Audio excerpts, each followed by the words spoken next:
దారాదత్తం చేస్తున్నారు, ఒక ఆయననేమో ఇది కావాలని చేస్తున్నారు. వాళ్ళు హిందీని ఆపడానికి కొత్త కార్యక్రమం. ఏదైనా దక్షిణ ప్రాంతంలో తక్కువ సీట్లు అవుతాయి కాబట్టి నిజంగానే ప్రధానమంత్రికి చిత్తశుద్ధి ఉంటే మొదలు జనగణన చేసి జనగణనలో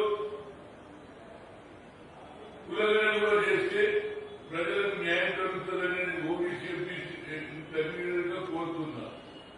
మన రాష్ట్రంలో రేవంత్ రెడ్డి నాయకత్వంలో కులగణన జరిగింది. దానికి రేపు జరగబోయే లోకల్ బాడీ ఎన్నికల్లో జిల్లా పరిషత్లు పంచాయతీరాజ్లో తప్పనిసరిగా 42 సీట్లు ఇస్తామని వాళ్ళు నిర్ణయం తీసుకున్నారు. బిల్లు కూడా పాస్ అయింది. ఇదే విధంగా కేంద్రంలో కూడా తప్పనిసరిగా పార్లమెంట్ లో బిల్లు పెడితే దానికి మన ముఖ్యమంత్రి గారు అన్నారు తప్పనిసరిగా ఢిల్లీకి రండి, రాహుల్ గాంధీతో మాట్లాడిస్తారని అంటున్నారు. కనుక తప్పనిసరిగా అన్ని రాజకీయ పార్టీలు 2వ తేదీన ఎక్కువ సంఖ్యలో ఎన్నో మీటింగ్లు పెడుతున్నారు.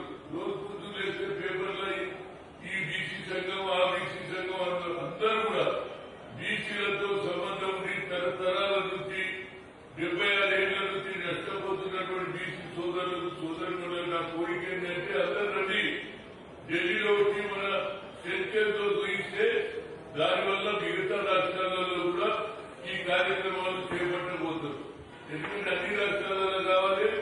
అదేవిధంగా రాహుల్ గాంధీ గారు అపోజిషన్ లీడర్ గా పార్లమెంట్ బిల్లు పెడితే పాస్ చేయడానికి అందరూ సహకరిస్తారనేది నా ఉద్దేశం. ఎందుకంటే అన్ని పార్లమెంట్ ఛాంబర్స్ లో బీసీలు అత్యధిక మెజార్టీ ఉన్నారు కాబట్టి బీసీల వ్యతిరేకంగా ఎవరు కోరనేది నా ఉద్దేశం.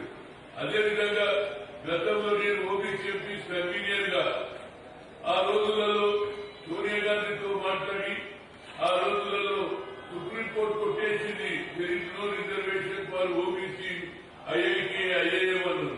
కానీ సోనియా గాంధీ గారు యూపీఏ చైర్పర్సన్ గా మేడం టాలెంట్ ఎవరి ప్రాపర్టీ కాదు, మాకు అవకాశాలు ఇస్తే మేము కూడా ఎగ్జామ్ రాయగలుగుతాం, మా పిల్లలు కూడా ఇంజనీర్లు అవుతారు, డాక్టర్లు అవుతారంటే అప్పుడు ఆ అమ్మ ఎవరికి చెప్పింది? మన్మోహన్ సింగ్ చెప్తే బిల్లు పెట్టారు.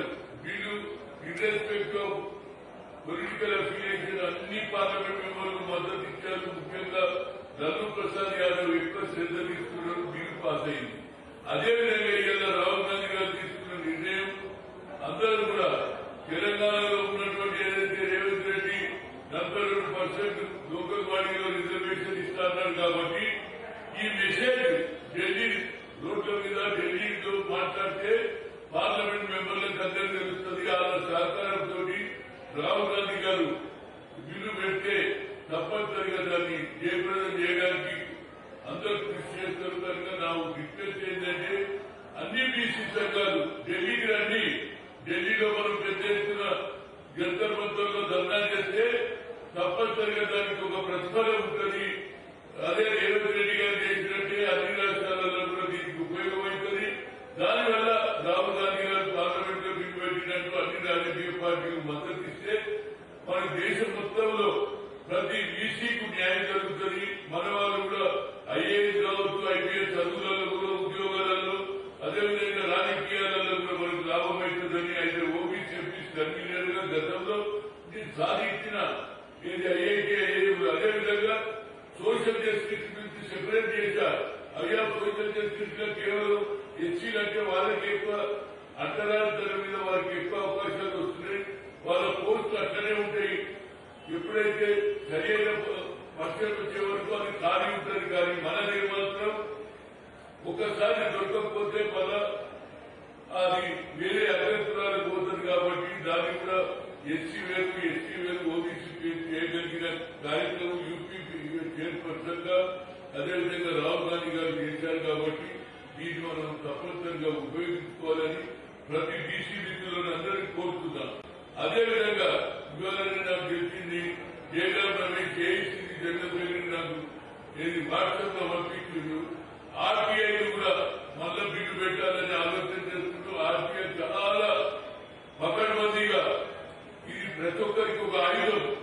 ఎవరికైనా పని జరిగిందా లేదా, రోడ్డు వేసిందా లేదా, అదేవిధంగా ఇక్కడ ఏం జరుగుతుందనేది తెలుసుకోవడానికి అప్పుడు నెలలు సంవత్సరాలు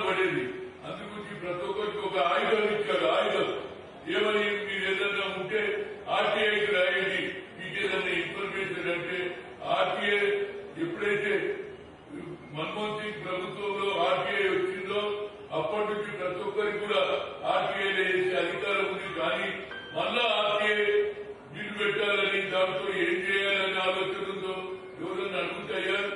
నువ్వు ఇది ఏ కులము, నీ భార్య ఉన్నది, పిల్లలు ఎంతో మంది ఉన్నారు అడగడానికే వరకు వస్తుంది. కొందరు అఫిడవిట్ లో కూడా అబద్దాలు చెప్పినటువంటి సంగతులు నేను కోర్టులో కేసు నడుస్తుంది. అఫిడవిట్ లో కూడా అబద్దాలు చెప్తుంది. కాబట్టి ఆర్టీఐను ఉన్నదాన్ని ఉంచి దాన్ని మళ్ళా మార్చడానికి ప్రయత్నం చేయొద్దని నేను నరేంద్ర మోడీని కేంద్ర ప్రభుత్వాన్ని కోరుతున్నాం. అదేవిధంగా మరి కిషన్ రెడ్డి అంటూ మేము ఇంకా డీలిమిటేషన్ మొదలే పెట్టలే. దీనికి అదేవిధంగా డీలిమిటేషన్ మొదలు పెట్టొద్దు, ఆర్టీఐను టచ్ చేయొద్దని కేంద్ర ప్రభుత్వాన్ని కోరుతున్నా.